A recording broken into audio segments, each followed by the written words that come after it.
Once again, KVCI, G.B.R. That's George Boston Rhyme, down in Rosewood, Florida, just a few miles out of Gainesville. Once again, we do this because we want you truly informed. Brother Robinson is up there. That's John Robinson, that is. And this is the Robinson Bridge. Let me go back and do that bridge once again. That little bridge, it looks little, but that thing was constructed in Valdosta and won't nothing be able to change that. It is a historical fact, y'all. Yeah, it was made at John Robinson's house, and Brother John Robinson and his grandkids put that together. And I tell you, it will be here for a long time. Regardless of what happened to Rosewood, that bridge will always be here. In fact, that's the name of it, John Robinson Bridge. And Brother Robinson, tell us a little bit about what's happening, and we don't want to repeat. Let's give them some new information. We can talk about anything. Let's just inform the people. And I'm going to walk around and join you in a minute. Go ahead, brother. All right. Well, what basically I want to talk about is, you know, I know we down here in Rosewood, but just sitting out here, they say chilling, trying to pass the day along. But we got a very important event that's coming up tomorrow in Valdosta with the Housing Authority, and which is HUD Housing. And we're talking about set aside for contracts. Now, I know every time you hear me come on, I'm talking about contracts. And the reason I'm talking about contracts is that we need to try to do something that's creative to help stimulate our economy. Now, you have to kind of overlook me with my teeth, and you know, I got this esophageal cancer, and I lost 14 of my teeth from it, so things have fly out my mouth, and I apologize for that. I got diagnosed, you know, I'm tired of repeating this, and with a terminal malignant esophageal cancer. Out of a 5-year survey, out of 100,000, only 5 people survived. And I've had it now for 2.5 years, going on toward my 3rd year. I've been in remission. My doctor says that he believes that I'm in remission, okay? And, you know, not a big deal on that. A man born into this world, the moment we come here, we was on our way out. And I understand that dying is part of living. Doc, I understand that. You told me that before. Let me cut back a little bit. Let me interrupt you here, man. Now, you told me something happened to you coming down here today. Will you tell me about what happened with the farmer on the road today? If you want to share it with the people. Yes, I think that's very interesting, you know, if you don't mind. Well, it's the heartbeat of America sometime, being American people. And now what I'm about to share with you is totally different than the contracts, but it's going to show you the intellectual individuals, the intellect of people, okay? The ability of the way we think. We was on our way down here, and we came through Live Oak, 129, and we stopped off to a farm that they was farming watermelons. And we got our grandkids was with us, and we stopped by the farm there, and my wife walked in this plant, and these people were rushing backwards and forward, and they were running, ripping and running. And she says, who do I see to purchase a watermelon? The guy says, look here, lady, just look over there in that box and get your watermelon. You can have one. We don't have time. You can have one. So she got the melon and left. So we goes down the street maybe about 3 or 4 miles. We feeling good, you know. We see another farmer, and he's out in the field with one of these golf carts with the little screen on the back. And what we done was my wife, we pulled over. He was in this garden, and he had picking peas and beautiful squash, and had them just pile up on the back. I mean, they would really pile up. The buggy wouldn't hold anymore. So my wife said, can you sell us some of those peas? She was going to cook some that evening for dinner. And some of those squash, he says, well, they're not for sale. So I say, well, hey, man, you know, could you at least sell us a mess of them that we can get enough for dinner? I got all these kids. He says, well, how much do you need to make a mess? That's how he said it. I said, well, take a look in the van. He looked in the van. He said, no, I just can't do it. I just can't do it. I can't say you nothing, neither can I give you any.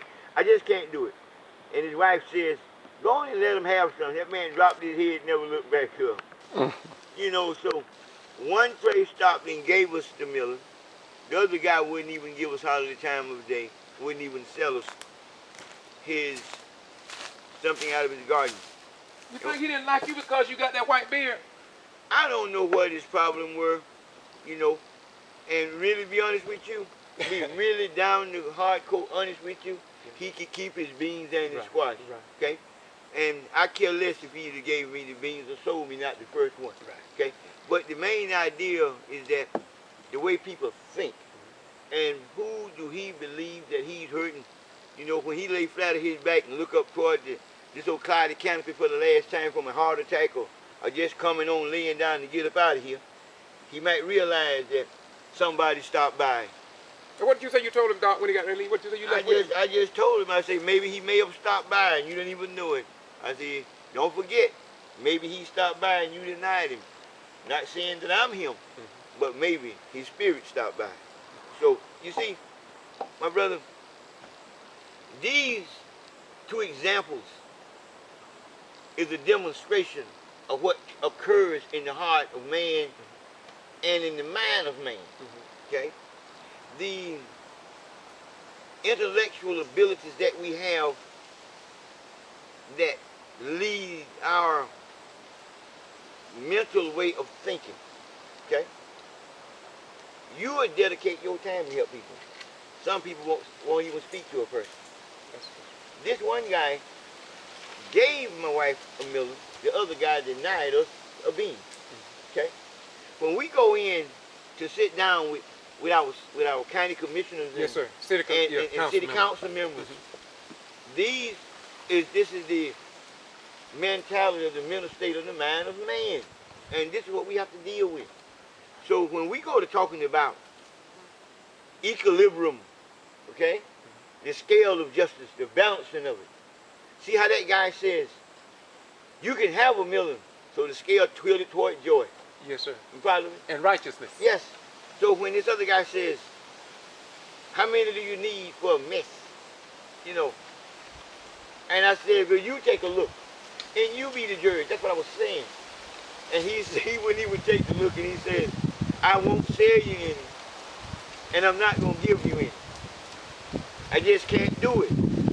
So when it comes to us negotiating in contracts, you know, when we mention the railroad track of social divide, now, forgive me for what I'm about to say.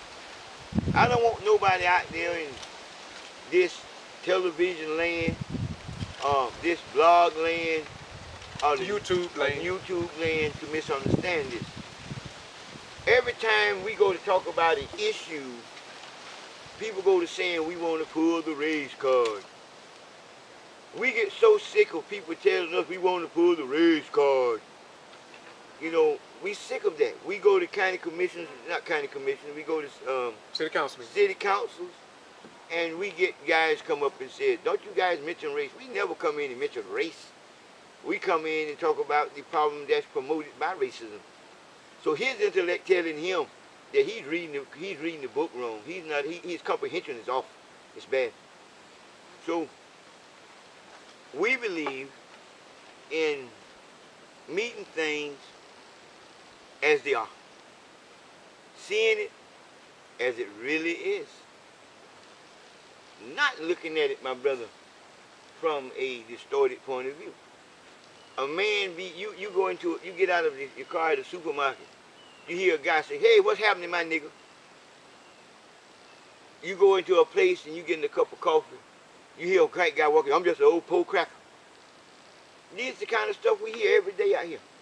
No need being in the sense of now.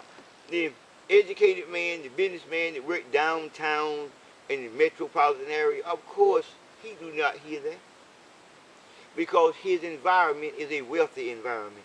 Well, it's wealthy, but it may be hidden behind closed doors, and he still hear it, but he got such high level of intellectual understanding that it wouldn't be prosperous for him to use that in the public. Of course. He could have a secret club wherein they all can just unwind and throw down and be what they want to be. But listen to me good. There is nothing wrong with that. All right. All right. Because, see, if we remove one iota of the freedom of speech, like you're talking about the press, if we remove just one spectrum of a human right to do whatsoever they want to do in the United States of America, we remove our own rights. Yes, sir. Okay? I can go out and say, I'm a minister, you know, I can go out and say, I'm going to kill somebody, I'm going to rob the bank. Okay? Until then, I haven't committed the crime. I haven't killed nobody. I haven't robbed the bank, but I can if I want to. Okay? When I make up my mind and say this is what I'm going to do, I'm able to do that because I'm in a free country. I'm able to go down to the store and buy me purchase me a weapon. Okay? Because it's in a free country. If I don't have no violent record, I can get the gun without any problem. Or if not, I can go out on the street and get me one from the underworld. By any means, I can premeditate the crime and commit the crime because the Constitution gives me the right to. Now, when the law is executed, I'm going to pay the penalty pertaining to the law. But my freedom is yet my choice. So we have to realize that we pay by the choices we make. Okay? So when we are in this ghetto environment, man, you're in a different world. And it's because of the way these people are thinking. No one don't want to discuss the nigger. Let's say it properly. They don't want to discuss the niggerish. And they would use the word cracker. But there's a great, tremendous difference between the definition of the true meaning of those words. That word nigger is a worthless person. It fits any character of a person that's got a filthy, low-down character. Okay? It got nothing to do with skin color. The word cracker historically came from, out of an architectural study. The word came because the guy that said in the southern field that was over the slaves, he could take his whip and pluck a fly off of the horse's ear by the crack of the whip. So he became known as Clint Eastwood as the gunfighter as the cracker because of the sign of the whip. So they built a house that was a straight-made house for him on the low-income scale, and they called that the cracker's house. And that house became famous, and they got it on the market today as a cracker's house. So when you call a Southerner that, and he is truly got racist as a racist, you have complimented him because you let him know that he was the cracker that cracked the whip over you. Okay, so Doc, so there are a lot of names, words, emblems, and perhaps places that people have built up a misunderstanding of, and therefore is carried on. And we have given those places power and those symbols power that was not originally designed for them. Case in point, when some people see the Confederate flag, they see it as the Klan power, or they see it as the white supremacist power. That's right. Emblem. That's right. When in truth, that may not be the case, but it's what we perceive something to be that bring it into reality, and we act based upon it, but it don't have to be fact, like you said about the N word and the C word. That's right. Yeah. That's right. And my point is this. We were going to have to be able to discuss things. Out of all places to have this discussion is Rosewood. Yes, sir. Where this place was the representation. We done went over this in other clips. So I'm not going to bother to go into everything. But hold on a minute. Since you put that, when I came in, and this on clip one of this series, clip one, when I came in, I was talking about the 37th chapter of Ezekiel. That's what I had planned when I was traveling here. And I was talking about truth resurrecting dead bones in the valley that were just laying out there, dead. And so it's strange that it was put together like that, but when I came into Rosewood, I thought about those bones, because what Dr. Dunn has done is come out here and dug up the history of our people, and therefore resurrecting the dead, or what we thought was dead, and he bringing it back to life. And so once, like your grandson, he made a statement on an earlier clip too, that they are learning part of history that is not taught in the books. That's absolutely correct. And so I think that's very interesting how we look at the dry bones in the valley and the resurrection of those bones that come out here and we cut this path through here. And that brings life back to this place. By coming here, construct this bridge, it lets even the trees should know, so we not out here by ourselves. That's right. That's absolutely right. And on that note there, when you look at it and you go to studying the European Renaissance, period, the European Reformation period, the European reasoning period, the European moments of will and reason, and when you go to speaking on the basis of equilibrium and go to understanding the points of justice and equality by law, and understanding that tilting the scale of justice, that when we go to sit down and negotiate on contracts into world's day, and we go to dealing with the minds of men that gave the watermelon and that denied the bean, that re-resurrecting the history that distorts the mind of a flag, that takes all of this and combine it and twist it into a mystical religious chaos and make it where that we don't have the understanding that we can only speak on the negativity and nothing positive. We need money on the south side of Valdosta. My brother, why do you think they don't want to publish it? Why don't the media want to hear that? Don't want the people of Valdosta to hear that? They won't. I mean, when you think about it, they won't publish it in the newspaper. What you said, you wrote that long letter, or editorial to the Times. They could have presented it as a column, a guest column. Why they don't want that to be said? In the year 2004, did you not have the old 1860 charter removed? Yes, sir. What did it say? The mayor and council shall pass all proper and necessary laws and ordinances for the control of slaves and free people of color, and to suppress and abate all nuisances arising from hogs, dogs, and other animals straying in Valdosta, Georgia.